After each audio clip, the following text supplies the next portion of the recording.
Chor! Oh, saan galing? Ba't ngayon ka lang?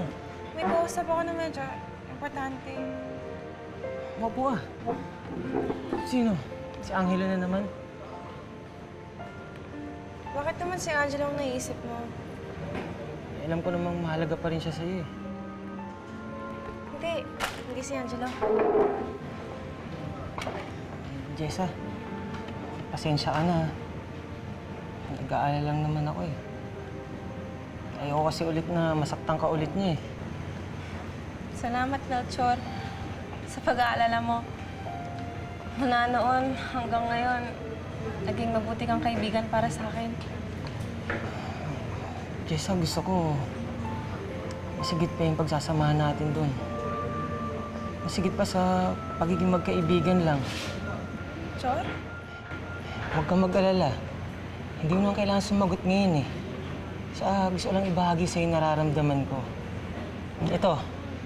Papayto ko na sa yung sikreto ko. Hello mga kaibigan! Good evening po! Naku, palakpakan naman dyan! Marami lang yung surpresa para ngayong gabi.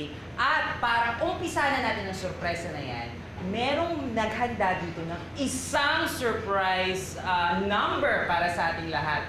Dahil alam niyo ba kung bakit? Hindi niya alam? Kasi birthday niya. Ganun talaga yon. Kaya naman po mga kaibigan, tawagin na po natin walang iba. Melchor, please come up here on stage. Palakpakan po natin. Paranahin kita. Let's go, Melchor. Bahala na. Para sa'yo ito, Jessa. Let's go, let's go. Jessa, para sa'yo ito.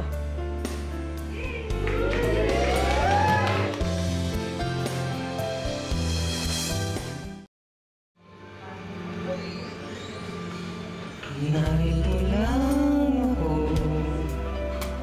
naghihintay sa iyong pag-ibig. Narito lang ako, nagbabaka sakali na ikaw ay babalik muli. Aasahan ko kahit hanggang huli.